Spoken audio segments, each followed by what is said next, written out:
말씀을 합니다. 마치 뿌리가 뽑힌 나무처럼 아직 잎사귀는 바랍니다.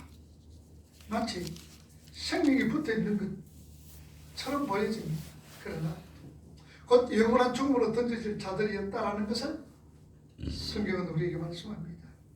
그래서 정말 복음을 아는 어떤 학자들은요, 우리 기독교는 절망의 종교다라고 그렇게 표현을 합니다.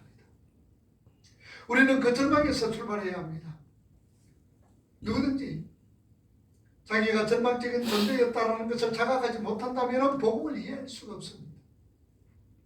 복음의 시작은 나는 허물과 죄로 죽었던 나였다라는 여기서부터 복음이 시작되집니다. 그래서 에베소 2장 12절 말씀, 우리 한번 성경을 보세요. 12절에 뭐라 그랬습니까? 그때에 너희는 그리스도 밖에 있었고 이스라엘 나라 밖에 사람이라 약속의 언약들에 대하여 외인이요 세상에서 무엇이 소망이 없고 하나님도 없는 자였더라. 얼마나 절망적입니까? 자, 그런데 성경에는 언제나 그런 어떤 절망적인 선언 다음에 반전이 있습니다. 터닝 포인트가 있습니다. 에베소 2장 1절에서 3절까지는 절망적인 우리 사람들의 옆모습이 적나라하게 기록이 되어져 있습니다. 자, 그런데 오늘 보면 4절에 이래서는 헬라어 성경 원문에 보면 호대란 이 말이 있습니다. 근데 여기 보면 호대란 말이 번역이 되어 있지는 않습니다. 그럼 이 호대란 이 말은 무슨 말이냐? 그러나라는 접속사입니다. 그러나 하고 대반전이 일어납니다. 1절과 3절까지와 4절에서 7절까지는 완벽한 대조를 이루고 있습니다. 이제 말 그대로 복음이 선포되어지는 거지. 자, 우리 3절 말씀 한번 읽어봅시다. 전에는 우리가 다 가운데서 우리 육체의 욕심을 따라 지내며 육체와 마음에 원하는 것을 하며 다른 이들과 같이 본질상 진노의 자녀였더니 4절 그러나 자 그러나였고 그러나 풍년이 풍성하신 하나님이 우리를 사랑하신 그 큰 사랑으로 인하여서 우리를 살리셨다라는 말이죠. 그래서 여러분 복음은 유엥겔리온이라고 합니다. 유엥겔리온이라는 이 말은 유란 이 말은 접두사입니다. 기쁨을 상징하는 접두사예요. 그러면 이 유엥겔리온이 어디에서 사용되어졌느냐? 나라에 왕자가 태어났습니다. 그러면 온 국민이 기뻐하세요. 그럴 때에 유엥겔리온이라고 얘기를 합니다. 그리고 또 유엥겔리온이 어디에서 사용이 되어졌느냐? 전쟁터에서 전쟁을 했습니다. 그리고 이겼습니다. 성전부를 가지고 그때야 뭐 말 타고 그냥 가는 거죠. 가면서 자기 본국의 성문으로 들어가면서 유엥겔리온이라고 얘기합니다. 이 성전부 소식은 온 국민이 들어서 기쁜 소식입니다. 그때 사용되어졌던 단어가 유엥겔리온이죠. 그것과는 비교도 할 수 없는 복된 기쁜 소식이 성경의 복음 유엥겔리온입니다. 아들이 나도 왕자가 태어나서 그 왕자가 나라를 잘 다스릴지 못 다스릴지 폭군이 될지 아무도 알 수가 없습니다. 그리고 언젠가는 죽는다는 얘기. 전쟁은 한번 이겼습니다. 그렇다고 계속 이기라는 보장은 없습니다.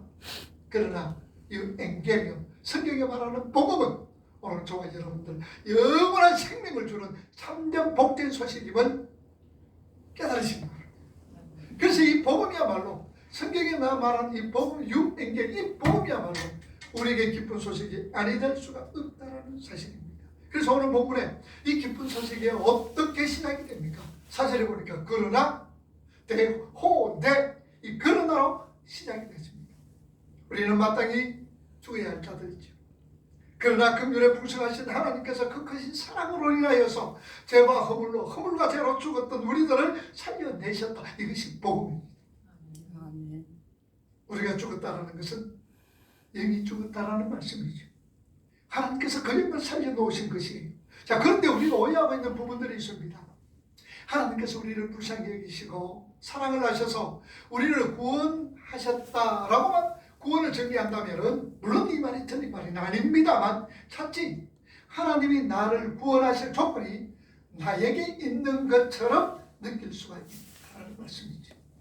다시 말하면 하나님께서 우리를 사랑하셔서 구원에 긍휼히 여기시고 구원하셨다, 이 말은 하나님이 그래도 나에게 뭐 내가 사랑받을 만한 것이 있고 내가 불쌍히 여길 만한 것이 있다라고 생각될 경우들이 있다라는 사실이죠.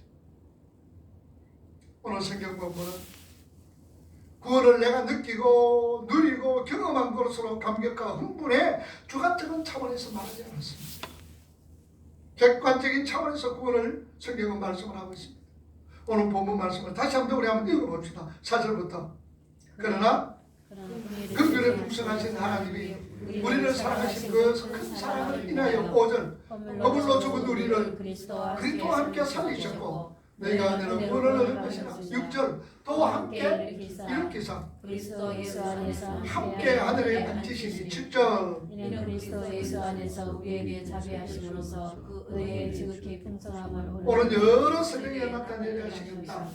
죄와 허물로 죽을 수밖에 없고 본질상 진노의 자녀였으며 이 세상 풍속을 따라 살아가는 내 마음대로 살고 육체의 욕심대로 살던 더럽고 추악하고 냄새나는 이런 내 자신을 하나님이 바라보게 될 때에 진노할 수밖에 없습니다.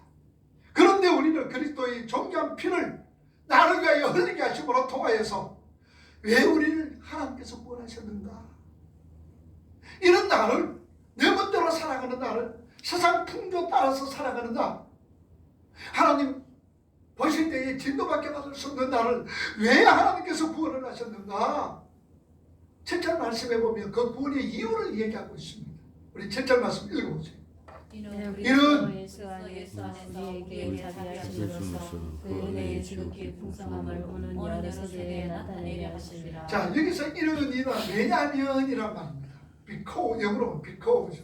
왜냐하면 그리스도 예수 안에서 우리에게 자비하심으로 그 은혜의 지극히 풍성함을 오는 여러 세대에 나타나기 위하여서 우리를 구원하셨다라는 말씀하셨습니다. 그러니까 하나님의 은혜를, 우리를 구원하신 그 목적은 하나님의 은혜를 여러 세대에 증명하시려고 우리를 구원하셨다라는 말씀입니다. 이것이 바로 1차적인 구원의 이유입니다. 로마서에서도 우리를 구원하신 그 이유가 나타나고 있습니다. 로마서 3장 25절과 26절 말씀을 여러분 한번 보세요. 뭐라고 부릅니까? 이 예수를 하나님이 그의 피로써 믿음으로 말미암는 화목제물로 세우셨으니, 왜냐하면 하나님께서 길이 참으시는 중에 전에 지은 죄를 강구하심으로 자기의 의로우심을 나타내려 하심이니. 26절 곧 이때에 자기의 의로우심을 나타내사 자기도 의로우시며 또한 예수 믿는 자를 뭐하게 하시오? 어렵다 하려 하심이니라. 하나님의 다음 나타나시기 위함인 것을 우리가 놓쳐서는 안 됩니다.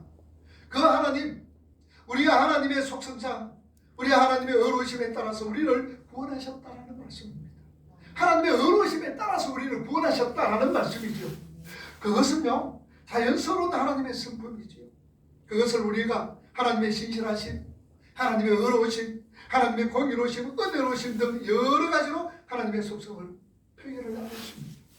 디모데후서 3장 11절에서 13절 말씀 보세요. 사도 바울은 믿음의 아들 디모데에게 말씀을 합니다. 믿보다 이 말이요, 우리가 주와 함께 죽었으면 또한 함께 살 것이요, 참으면 또한 함께 왕노로 갈 것이요, 우리가 주를 부인하면 주도 우리를 부인할 것이라. 13절 우리는 믿음이 없을지라도 주는 항상 믿으시니 자기를 부인할 수 없습니다. 자, 여기서 믿부다라는 이 말은 신실하다라는 말씀입니다. 우리 하나님은 신실하신 분입니다. 하나님은 속성상 죄를 그냥 지나칠 수가 없지요. 그리고 하나님의 어떤 실패를, 또한 하나님은 실패할 수 있는 분이 아닙니다. 그래서 십자가를 통해서 죄를 멸하시고 하나님의 원래 목적이었던 하나님의 백성들을 복구시켜 내시는 겁니다. 이렇게 하나님의 신실하심이 우리의 눈으로 보이도록 가시적으로 역사에 드러나는 것이 뭡니까? 십자가라는 사실.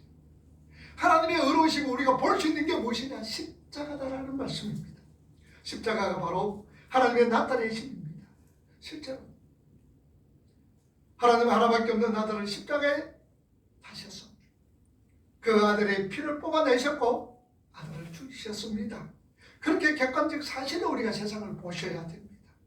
하나님의 사랑이 얼마나 큰 건지, 하나님의 그 어려우심이 얼마나 지배한 것인지, 그리고 하나님의 그 긍휼하심의 그 풍성함이 얼마나 대단한 것인지 객관적인 사실로만, 십자가로만 우리에게 보여주셨다라는 말씀입니다.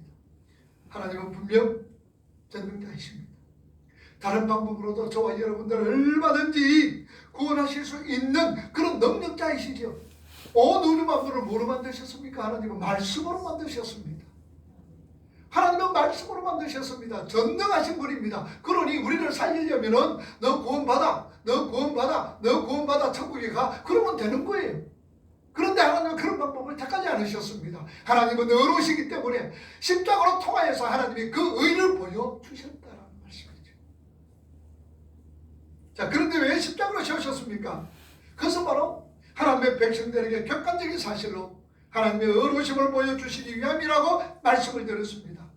여러분, 느낌과 사실은 다릅니다. 내가 느끼는 것하고 사실은 다릅니다. 여러분, 사실에는요 힘이 있어요. 파워가 실립니다.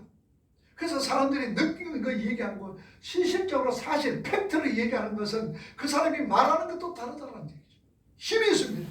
우리는 구원을 정리할 때에 어떤 느낌으로, 감정으로 그 구원을 받아들여서는, 그리고 끝나서는 안 된다는 말씀입니다. 깊은 영적인 체험을 하고 은혜의 감동을 하면서 정말 눈이 아플도록 울고 하는 것, 우리 신앙생활 속에서 일어날 수가 있습니다. 여러분, 말씀을 들으면서 막 감격을 하기도 하고요, 말씀 들으면서 막 찬송을 하면서요, 가슴을 찌르면서 그냥 감동받으며 은혜 속에서 살아갈 수가 있습니다. 여러분, 나쁜 것 아니에요. 이런 거 자주 체험하셔도 괜찮습니다. 그런데 그런 주관적인 체험과 감동으로 자기 자신 신앙생활을 정리하시는 분은요, 이렇게 내 주관적으로 느꼈던 것을, 경험한 것을 이렇게 신앙을 정리하신 분들은 언제든지 흔들릴 수가 있습니다. 왜냐? 사람은요 내 주관이 달라지게 되고 내 감정이 달라지기 때문입니다. 그래서 자기 기분에 따라서 언제든지 하나님의 은혜가 늘어났다 줄어났다. 그래서 우리가 말씀을 통해서 참 감동받습니다. 은혜 받습니다. 그럴 때는 내가 구원받았는 것 같아요. 그럴 때는 주님 지금 재림하시면 얼마나 좋을지 모르겠어라고 생각합니다. 근데 우리가 늘 그렇게 살아갑니까? 때로는 넘어지고 때로는 쓰러지고 때로는 사람들과 막 부딪히면서 그렇게 막 살아갑니다. 욕정을 당하면서 살아갑니다. 어떤 분들은 그러대요. 목사님도 그렇다 그러대요. 하도 어리진 게 있으니까 산에 올라가가지고 막 소리 막 지른다 그러대요. 그냥 욕도 막 하고 이 무슨 새끼야 그러면서도 한다 그래요. 그래서 스트레스 푼다 그래요. 여러분, 그러면은 내 감정으로 생각하면 내가 그럴 때 그것도 뭐 구원 받겠습니까? 그래서 사람들이 야 너 그래가 구원 받나? 라고 얘기를 하죠. 이거는 뭡니까? 주관적인 구원을 정리를 하니까 그런 거예요. 그래서 때로는 내 감정에 따라서 내 주관적으로 하나님의 은혜가 이만했다, 때로는 하나님의 은혜가 그냥 아무도 없는 것, 조만한 것처럼 느껴질 때가 있다는 말씀입니다. 우리는요 우리의 구원을 2000년 전 골고다 언덕에 세워진 십자가라는 객관적인 사실에 근거를 두셔야 됩니다. 자신의 기분에 따라서 2000년 전에 세워진 십자가가 뽑혔다 박혔다 할 수가 없는 거예요. 우리 기본으로 구원을 정리한다면 2000년 전에 그 십자가 뽑았습니다, 혹은 때로 박았습니다, 이렇게 우리 십자가가 뽑혔다 박혔다 할 수가 없는 거예요. 하나님은 하나님의 은혜로우심을 그대로 십자가로 역사에 드러내게 하시고 그 십자가라는 객관적인 사실의 열매로 구원을 받아 우리 믿음의 성도들을 통하여서 계속해서 하나님의 의로우심을 나타내시려고 우리를 구원하셨다라는 얘기. 그러니 우리가 구원받았다는 이 사실, 우리가 천국의 백성이 되었다는 이 사실, 모르면 하나님의 의로우심이 나타난다는 얘기, 하나님의 의로우심을 보여주셨다는 얘기죠. 지금 하나님의 의로우심, 그분의 은혜로우심을 하나님은 어떻게 나타날 수가 있습니까? 바로 십자가의 열매인 하나님의 백성들입니다. 그래서 우리를 보면서 하나님의 의로우심이 나타나는 거예요. 오늘 저와 여러분 옆에 계시는 우리 믿음의 성도들 지체를 보면서 아, 저분이 하나님이 저분들을 통해서 하나님의 의가 나타나셨구나, 나로 통해서 하나님의 의가 나타나셨구나라고 우리는 생각하셔도 됩니다. 그래서 사도 바울은 7절에 구원의 이유를 이렇게 묘사하고 있잖아요. 오늘 본문 7절 보세요. 뭐라 그럽니까? 이는 그리스도 예수 안에서 우리에게 자비하시면서 그 은혜의 지극히 풍성함을 오는 여러 세대에 나타내게 한다. 여기서 오는 여러 세대란 이 말은 헬라어 원문에 보니까 아이오인 에펙 코멘 노이스, 이 말은 뭐냐? 영원이라는 말입니다. 오는 세대란 이 말은 영원 에페레코 메노이스, 영원이란 이 말입니다. 영원히 그 하나님의 하나님 되심을 구원받은 오는 저와 여러분들을 통해서 나타내시려고 우리를 구원하셨더라, 그 말입니다. 우리가 아무것도 한 것 없지요. 뿐만 아니라 아무런 요구도 하지 않으시고 그저 죄만 짓고 있는 거예요. 그냥 죄만 짓고 있는데 하나님의 신실하심, 하나님의 의로우심, 하나님의 은혜로우심이 우리를 구원해내셨다, 그 말씀. 십자가에서 그 우리의 의로우심은 온 세상에 나타나셨습니다. 그 십자가로 구원을 얻은 우리들은 우리의 삶을 통하여서, 우리 입으로 통하여서 바로 그 하나님의 은혜로우심과 의로우심과 신실하심을 나타내면서 살아가야 되는 자들이다, 그 말입니다. 그래서 오늘 저와 여러분들은 우리 입으로 통하여서 하나님의 의로우심, 우리 삶을 통하여서 하나님의 의로우심을 나타내야 됩니다. 세상 사람들이 바라보게 된다. 아이고, 저 인간이 저렇게 변했네. 이제 인간도 변한 사람 보고 인간 안 그러죠. 보통 그냥 개방란이 짓하는 뭐만 이거 저 인간 그럽니다. 아이고, 저 사람 봐라. 저 인간이 저렇게 저 사람으로 저렇게 변했네. 절대로 불가능한데 저 인간이 저렇게 구원받아서 이렇게 아름답게 살아가다니, 그런 평가를 우리가 들어야 된다는 사실. 그런 평가를 들을 때 비로소 하나님의 의로우심이 나를 통해서 나타난다는 사실입니다. 이게 뭡니까? 이게 하나님께 영광을 돌린다는 얘기입니다. 아이고, 저 사람 봐라. 내일 해가 서쪽에 뜨겠네. 여러분, 해가 어느 쪽에서 뜹니까? 예? 해는 동쪽에 뜨죠. 그런데 요새는 아파트는 아이들은 뭐라고, 해는 비동에서 떠가지고 시동에 진다 그렇게 해요. 아파트 살아가는 아이들은 그래요. 시동에서 떠가지고 비동에 진다. 여러분, 우리가 아이고, 저 사람 봐라, 저 사람 봐라, 참 내일 해가 서쪽에서 뜨겠네. 이게 기적이라는 얘기입니다. 누가 이런 기적의 잠을 만듭니까? 누가 기적으로 이렇게 살아갈 수 있도록 해주십니까? 하나님의 의로우십니다, 그 말. 그래서 우리를 통해서 하나님의 의로우심을 나타내기를 힘쓰고 예수고 있습니다. 자, 그런데 문제가 있습니다. 이 노래가 해도 아무도 참 잘 안 돼요. 우리가 지금 우리의 실존을 보면서 하나님의 영광을 나타내기는커녕 하나님의 영광을 목칠만 하고 있는 그런 자가 또 그렇게 살아갈 때가 얼마나 많습니까? 하나님의 영광은커녕 내 삶 속에서 예수와 십자가는커녕 그냥 내 고집과 아집이 막 나타나는 그런 경우들이 너무나 많잖아요. 내 옛사람의 모습이 너무나 많이 나타나고 있다, 그 말이고요. 이럴 때 어떻게 해야 되느냐? 두려워해야 됩니까? 괴로워해야 됩니까? 고통스러워해야 됩니까? 그래도 여러분 안심하시기 바랍니다. 이런 어떤 내 삶 속에서 옛모습이 나타나고 내 삶 속에서 그냥 이런 것이 나타나다 할지라도 여러분도 안심하세요. 그 하나님께 영광이 되는 삶조차도 누가 책임져 주시느냐? 하나님이 만들어 가시는 거예요. 아멘. 나는 하나님의 백성으로 누가 내가 노래한다고 만들어지는 것 아니에요. 하나님이 만들어 갑니다. 여러분들 조각가의 영광은요, 그의 작품 안에 있습니다. 어제 그저께 신문에 보니까 고래 천장 그 삼성에 그 빛을 해놨더라고요. 그런데 그게 뭐 수천억이 된다, 뭐 얼마나 많은 액수가 됩니까? 그런데 조각가의 영광은요, 그 작품에 있습니다. 그 작품이 훌륭하면 그 작품을 통하여서 조각가가 영광을 얻습니다. 그럼 여러분 한번 가만히 생각해 보세요. 돌멩이로 작품을 만듭니다. 나무로 작품을 만듭니다. 흙으로 작품을 만듭니다. 그런데 돌멩이나 흙이나 나무가 조각가를 어떻게 무엇으로 도와줄 수가 있습니까? 도와줄 수 있어요, 없어요? 예를 들어서 돌멩이가 말입니다, 꼼지락 그리고요, 흙이 그냥 꼼지락 거리면서 움직이면 가만히 있지 못하면 조각가가 그것을 가지고 만들 수가 있겠습니까? 훌륭한 작품을 만들 수가 없습니다. 그러니 돌멩이나 조각, 뭐 나무나 물론 움직일 수도 없겠지만 예를 들어서 움직인다면은 나무나 흙이나 돌이나 이것이 그냥 조각가 손에 쥐어졌을 때 그러다 얘를 만지고 내가 뭐 조각가를 좀 도와줘야 되겠다 이렇게 꼼지락꼼지락 한다면 만들 수가 없습니다. 조각가를 도울 수 있는 것은 가만히 있기만 하면 되는 거예요. 가만히 있으면 되는 거예요. 오늘 저와 여러분들은 뭡니까? 흙입니다. 먼지입니다. 티끌입니다. 누가 우리를 작품으로 만듭니까? 누구가? 하나님께서 지금 작품을 만드시는 거예요. 그러면 그 하나님이 작품을 만들 때 여러분들 아이고 내가 하나님을 좀 도와줘야 되겠다 그리고 꼼지락꼼지락 한다면은 도와주는 게 아니라 작품은 뭐 하면 됩니까? 가만히 있으면 돼요. 여러분들 가만히 있으면 돼요. 가만히 있으면 하나님이 작품을 만들어 간다 그 말입니다. 하나님이 작품을 만들어요. 왜냐하면요 우리 인생의 목적은 하나님을 영화롭게 하고 하나님을 즐기는 것이기 때문입니다. 그래서 그것이 우리 몫입니다. 전능하신 최고의 그 작품을 만들어낼 수 있는 그분이 자신에게 영광이 될 최고의 작품을 스스로 만들어내실 것이라는 얘기입니다. 그렇게 이사야 뭐라 그럽니까? 이사야 44장 21절에서 23절 한번 읽어봅시다. 야곱아 이스라엘아 이 일을 기억하라. 너는 내 종이라. 내가 너를 지었으니 너는 내 종이라.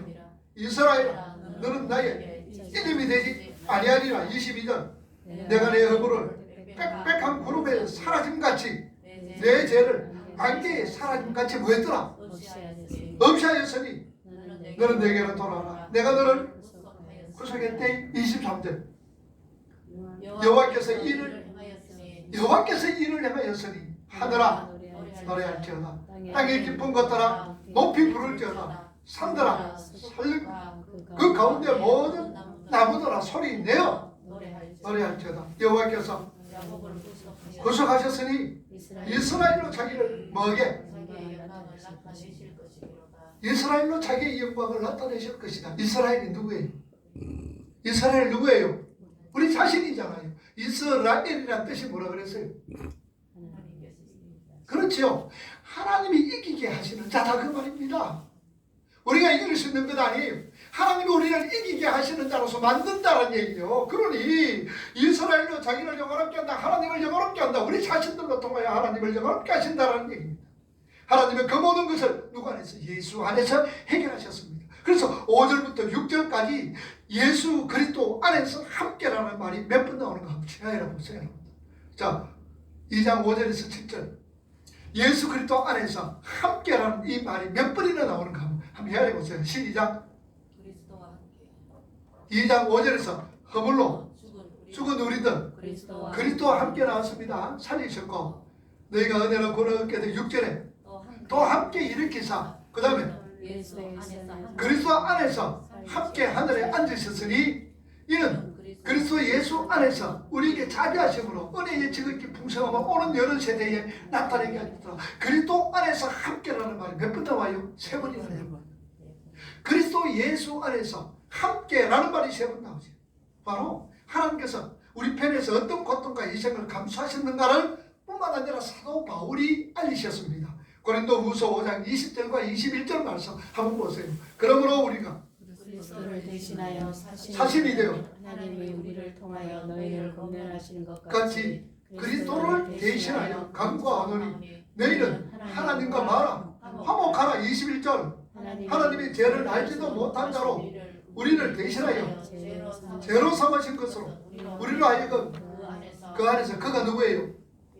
예수 안에서 하나님의 의가 되게 하려 하십니다. 예수 안에서 하나님의 의가 되게 하셨다 그 말이죠. 하나님께서는요 예수 그리스도 안에서 우리가 의가 되게 하시기 위하여서 죄도 알지도 못하는 예수님을 죽이신 것입니다. 하나님의 의로우심은 크라는 것이지요. 나에게 너 죄지은 것을 내가 싹 없애고 다시 새 걸로 만들겠다가 아닙니다. 희생을 감수하시면서 아들인 예수를 보내신 것이 하나님의 의로우십니다. 당연히 우리의 삶에도 그런 희생이 우리가 나와야 됩니다. 그것이 바로 하나님의 의로우심을 하나님의 은혜로우심을 나타내는 삶이기 때문입니다. 우리가 곰곰이 한번 생각해 보세요. 여러분 예수님 때문에 믿어본 적이 있습니까? 예수님 때문에 여러분들 손해본 적이 있습니까? 우리 형제의 유익을 위해서 여러분들 손해본 적이 있느냐 그 말입니다. 시간을 미치고 물질을 미치는 그런 삶을 우리가 한번 살아보고 있느냐 그 말이죠. 여러분 교회 안에서는 절대로 미치지 않으려고 양간힘을 다 쓰고 있습니다. 나는 이만큼 일했는데 저 아무개는 요밖에 일하지 않으면서도 칭찬받아 미치는 것 같지요. 그러나 여러분들 형제를 위해서 자매를 위해서 우리 지체를 위해서 미치고 손해보는 삶이 누구의 삶입니까? 예수의 삶입니다. 하나님의 은혜로우심의 핵심이다 그 말입니다. 의로우심의 핵심입니다. 그래서 천국은 어떤 자가 모이는 곳입니까? 천국은 어떤 자가 모인다라고 얘기했습니다. 내가 손해보더라도 다른 사람의 유익을 위해서 살아가는 사람들이 모이는 곳이 천국입니다. 다시 한번 말씀드릴까요? 내가 손해보더라도 다른 사람이 유익을 위하여서 살아가는 자의 삶을 모인 그 사람들이 천국입니다. 그러면 여러분들 보세요. 여기가 천국이에요? 지옥이에요? 여기가 천국입니까? 지옥입니까? 천국 맞습니까? 여러분들 지옥은 어떻습니까? 내 유익을 위하여서 다른 사람을 손해보게 하는 사람들이 모이는 곳이 어디입니까? 지옥이다 그 말입니다. 내 유익을 위해서 다른 사람을 손해보게 하면서 모이는 그곳이 지옥이요. 천국은 어떤 것입니까? 내 자신이 손해보더라도 다른 사람이 유익을 위해서 살아가는 자가 모인 곳이 천국이다 그 말입니다. 오늘 우리 밝은빛 교회는 천국이다 그죠? 천국입니다. 근데 내 소리가 좀 적다 그죠? 뭔가 좀 꾸꾸리하다 그 말이죠.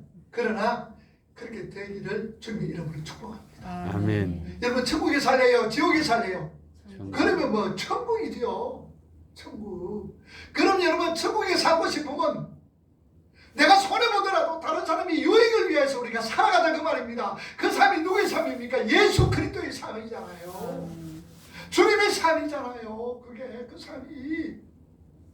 그래서 형제를 위해서 미치고 우리 자매들을 위해서 미치고 우리 친척들을 위해서 미치고 손해보는 삶이 주님의 삶이요 하나님의 의로우심의 핵심이라 그랬죠. 고린도후서 8장 14절과 15절 말씀 우리 한번 읽어봅시다. 뭐라 그럽니까? 이제 너희의 능력한 것으로 부족함을 보충하면 후에 너희 부족한 것을 보충하여. 자 여러분 한번 보세요. 이제 너희 14절 다시 한번 너희의 능력한 것으로 그들의 부족함을 말하며 보충함으로 우리 능력한 것을 우리 이웃들에게 우리 지체들에게 채워줌으로 부족한 것을 보충함으로 그 다음에 후에 그들의 능력함 누구가 나를 통해서 처음 받은 그들이 그 다음에 어떻게 됩니까? 너희의 내가 부족한 것을 보충해 준단 말입니다. 그래서 뭐가 되느냐? 균등하게 하려 합니다 그 말이에요. 자, 그 다음에 15절 괴롭된 것 같이. 자, 이 말이 무슨 말인가 아시겠죠? 자, 나의 소유로 형제의 부족함을 채워라는 교회를 향한 사도 바울의 어떤 권고입니다. 예수님께서 자신의 부유함으로 자신은 가난해지고 우리를 부유하게 만드셨더니 너희도 그렇게 살아라 라는 얘기죠. 우리들은 예수님처럼 희생의 삶을 살라고 권고합니다. 여기서 15절의 말씀이 어디에서 나오는 말씀입니까? 여러분들 보세요. 어디에서 나오는 말씀이에요? 그렇지요. 만나에서 나오는 말씀이에요. 출애굽기 16장 3절에서 5절 보세요. 읽어봅니다. 이스라엘 자손이 그들에게 이르되 우리가 애굽 땅에서 고기가 곁에 앉아 있던 때와 떡을 배불리 먹던 때에 여호와의 손에 죽었다면 좋았을 것을 너희가 이 광야로 우리를 인도하여 내어 이 온 애국으로 줄여 죽게 하는도다. 4절 때에 여호와께서 모세에게 보라 내가 너희를 위하여 하늘에서 양식을 비같이 내리니 백성이 나가서 이러한 것 날마다 거둘 것이라. 이같이 하여 그들이 나의 율법을 준행하나 아니하나 내가 시험하리라. 8절 여섯째 날에는 그들이 그 거둔 것을 준비할지니 날마다 거둔 것을 감전이 된다. 바로 이 만나 얘기로 지금 인용하고 있습니다. 사도 바울이. 이스라엘은 이 만나로 하여금 자신의 배고픔을 채웠습니다. 이스라엘의 부족을 만나가 채워준 거지요. 그래서 요한복음 6장에 뭐라 그럽니까? 48절에서 51절 여러분 한번 보세요. 내가 곧 생명의 떡이로다. 너희 조상들은 광야에서 만나를 먹어도 죽었거니와 이는 하늘로서 내려오는 떡이니 사람으로 하여금 먹고 죽지 아니하게 하는 것이니라. 51절 나는 하늘에서 내려온 살아있는 떡이니 사람이 이 떡을 먹으면 영생하리라. 나의 나의 줄 떡은 곧 세상의 생명을 위한 내 살림이라 하시니라. 성경은요 그 만나를 무엇을 상징한다고 얘기합니까? 이 만나가 누구예요? 예수 그리스도잖아요. 그죠? 예수 그리스도로 상징합니다. 그 예수님께서 자신의 부유함을 비우시고 자기의 가난의 지심으로 통하여서 누구를 부유하게 하셨어요? 우리를 부유하게 하셨단 말입니다. 그래서 부유하게 하시는 그 희생의 삶을 살아내셨던 것을 설명하기 위해서 사도 바울은 출애굽기 만나 얘기를 인용해서 예수님을 설명하며 우리들은 그런 예수의 삶을 살라고 공부하고 있습니다. 바로 예수의 삶이 우리의 삶에서 나오는 것이 하나님의 의로우심을 나타내는 것이죠. 그런데 보면 그예요. 예수 믿으면 잘 먹고 잘 산다 그래요. 예수 믿으면 혼자 잘 먹고 잘 산다 그래요. 누가 그렇게 얘기하는지. 예수 믿으면 그냥 엄청나게 복 받아가지고 잘 먹고 잘 살고 호요시간다라고 얘기합니다. 오히려 여러분들 예수 믿으면 희생의 삶을 살아야 된다고 성경은 말씀을 합니다. 희생의 삶을 살아야 돼요. 그래서 누가복음 보세요. 그냥 57절 58절 보세요. 길 가실 때 어디로 어디로 가시든지 나는 나를 쫓으리라. 여호와께서 예수께서 여호와 굴이 있고 공주의 새도 집이 있을 때 인자는 머리 둘 곳이 없다. 인자는 머리 둘 곳이 없도다. 여러분 이 말씀이 뭡니까? 예수님 참 가난하게 사셨어요. 네? 가난하게 사셨습니까? 인자는 머리 둘 곳이 없도다. 어디에도 둘 곳이 없다 그 말입니까? 이 말씀을 우리가 잘 해석을 해야 돼. 공중에서도 여우도 굴이 있고 공중에서도 집이 있는데 인자는 머리 둘 곳이 없더라. 인자의 머리 둘 곳이 어디가 둘 곳이 없다고 말입니까? 자, 인자는 머리 둘 곳이 없더라. 우리 예수님이 그렇게 가난하게 사셨다. 여러분들 천만의 말씀을 이렇게 해석하지 마세요. 자, 머리 둘 곳이 없더라. 우리의 머리가 누구세요? 그럼 우리는 뭐예요? 성전이지, 지체지요. 내 속에 누가 계세요? 성경이 계시잖아요. 그런데 예수님께서 이 말씀하셨을 때 성경이 아직 우리 속에 계세요? 안 계세요? 참된 성전이 있어요? 없어요? 없어요. 그러니까 예수님께서 머리 둘 곳이 없더라. 참된 성령께서 오시지 않았기 때문에 우리 예수님께서 하셨던 말씀이다 그 말입니다. 가난해서 이 말씀 하시는 것 아니에요. 머리 둘 곳이 없더라. 참된 성령께서 지금 오시지 않았기 때문에 우리 육체는 아직까지 성전이 되지 못했어요. 우리 예수님은 성전이 가시는 분이에요. 근데 성령께서 내 마음에 계셔야만이 내 속에 계실 수가 있는데 아직까지 성령이 오시지 않았다 그 말입니다. 바로 그 말씀을 얘기하는 거예요.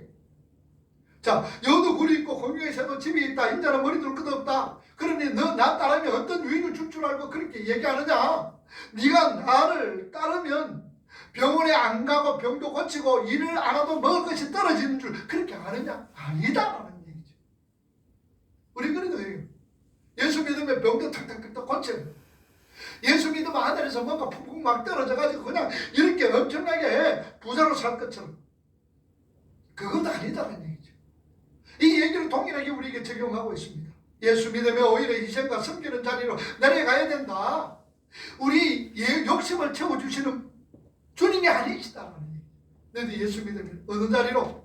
희생의 자리로, 섬김의 자리로 밑으로 내려가야 된다는 것을 주님이 말씀을 하고 있는 거예요. 우리의 삶에 참으로 하나님의 그 어려우신 하나님의 은혜가 예수님의 희생과 섬김의 삶이 나오게 하셔야 돼요. 낮아지는 삶이 나오게 하셔야 돼요. 섬김의 삶이 나오게 하셔야 되죠. 그런데 분명히 하나님이 그렇게 만드실 겁니다.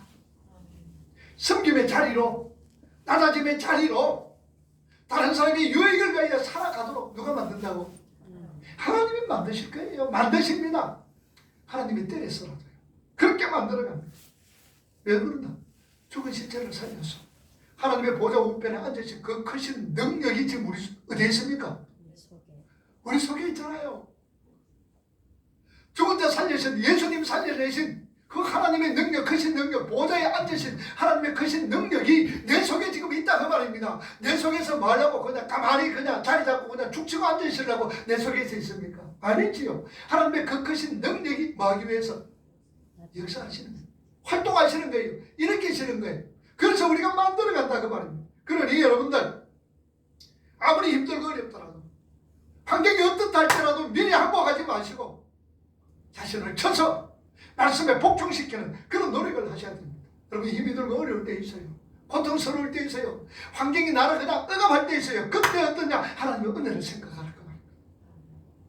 하나님의 은혜를 생각하시고 그리고 그 크신 은혜로 나를 구원해 주시고 그 하나님의 능력이 지금 내 속에 역사하고 있다 라는 것을 생각하라 그 말입니다. 여러분들 하나님이 목적 달성하기까지 여러분도 안 죽입니다. 여러분 목적 달성 하나님께서 만드신 그 조각품이 될 때까지 여러분들 절대로 안 데리고 갑니다. 절대로 안 데리고 가요.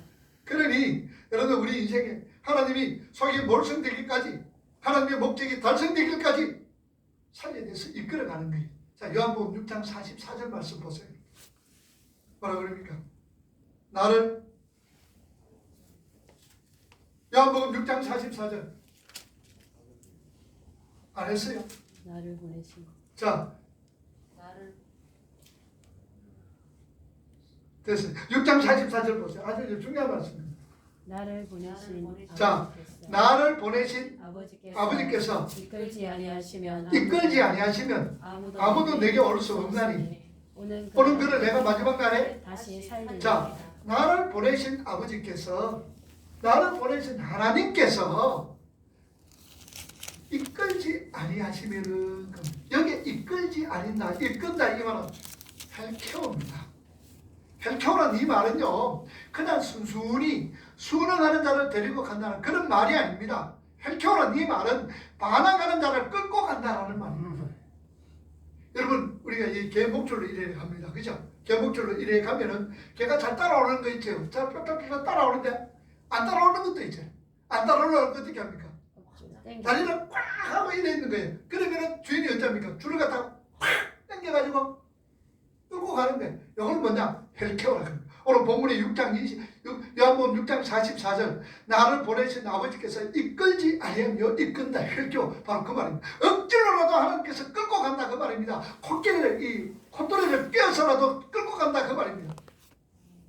험악한 세상 보내지 않으시려면 우리 삶 속에서 예수님 나올 수 있도록 이제 요한복음 6장 44절 이제 그러니까 험악한 세상 보내지 않으려면 우리 삶에 예수의 삶이 나올 수 있도록 우리는 노력해야 돼요. 자, 그런데 빌립보서 보면요 사도 바울이 오네시모를 빌레몬에게 보내면서 그가 빚진 것을 다 내게로 돌리라고 말씀합니다. 그게 바로 우리에게 행하신 예수 그리스도 은혜의 삶입니다. 그분은 우리의 대언자 변호사입니다. 우리가 그분을 향해서 돈을 들어 던졌던 사람인데 우리를 변호사가 되어서 내가 저들이 빚을 내가 다 갚겠습니다라고 나선다 했다는 사실. 그래서 그래서 제가 얘기를 하잖아요. 여러분들 맞고 할래 안 맞고 할래? 우리는 안 맞고 하는 게 좋잖아요. 그런데 안 맞을 수가 있어요. 맞게 돼 있지요. 맞게 돼 있는 거. 맞으면 이걸 갖다 우리 이끈다 헬케오라고. 자, 요한일서 2장 요한일서 2장 1절에서 3절 시작. 너희 자녀들아 내가 이것을 너희에게 쓰면 너희로 죄를 범하지 않게 하리라. 만일 누가 죄를 범하여도 아버지 앞에서 우리에게 대언자가 있어요. 우리에게 대언자 누구예요? 예수 그리스도께서 곧 의로우신 그리스도시라. 그는 우리 죄를 위한 화목 제물이니 우리만 위할 뿐 아니요 온 세상의 죄를 위하심이라. 3절 우리가 그의 계명을 지키면 이로써 우리가 그를 아는 줄로 안다. 그분이 따뜻한 배려를 아는 사람들은 죄를 멀리하려고 노력하고 힘쓰고 애를 쓴다 그 말입니다. 아는 것만큼 그래서 우리가 하나님을 알지 어떻게 알아라? 힘써 알아라 그렇습니다. 자, 그런데 성경을 많이 안다고 하면서도 이런 사람이 예수의 삶에 나오지 않는다면 아직 그 사람은 성경을 진정으로 잘 알지 못하는 사람이에요. 우리가 안다라는 것은 깨닫고 그리고 행동으로 나타날 때 그걸 안다라고 얘기해요. 한다. 그래서 기노마이 영생은 하나님과 예수님을 하나님과 그 보내신 자를 믿는 것이 뭐라 그랬어요? 영생. 아는 것이 영생이라고 그랬잖아요. 아는 거 뭐 한다고 그랬어요? 아는 기노마이라고 그랬죠. 기노마이는 어디로? 창세기 4장 1절에 아담과 하와가 동체 마음에 야다 아는 것. 그러니 나오게 돼 있다는 얘기예요. 나오게 돼 있는 거예요. 단순한 어떤 지적 동의뿐. 여기가 지적으로 동의한다고 해서 우리가 삶이 그렇게 나오지는 않는다. 자기의 전 존재가 그 암에 반응하는 것을 우리가 안다. 기는 마이라 그러는 거예요. 말을 맺어 봅시다. 우리 존재는 어떤 자입니까? 지옥에 떨어지는 영원히 타는 불 속에서 구더기도 죽지 않는 곳에서 살아야 할 자들이다 그 말입니다. 그러나 이제는 하나님의 어루심으로 우리는 구원받았습니다. 예수 그리스도의 십자가에서 하나님의 의는 만천하에 드러났습니다. 자, 그런데 하나님께서 우리를 구원하신 그 이유가 우리가 하나님의 사랑과 긍휼에 앞서 자신의 무엇을 드러내기 위해서 자신의 의로우심을 세세토록 나타내기 위하여서 우리를 1차적으로 구원하셨다는 거죠. 1차적인 구원의 목적입니다.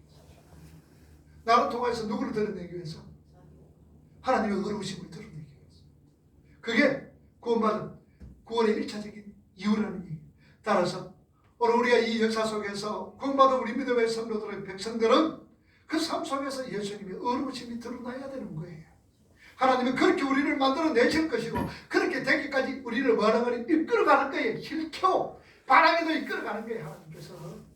그게 사랑이잖아요. 그게 은혜잖아요. 우리의 삶 속에서 하나님의 은혜와 사랑을 늘 묵상하면서 예수 그리스도의 희생과 섬김을 떠올리면서 하나님께서 이끌고자 하시는 그 길로 한 발 한 발 발길을 내딜 수 있는 오늘 저와 여러분이 될 수 있기를 주님의 이름으로 축복합니다. 아멘. 기도합시다.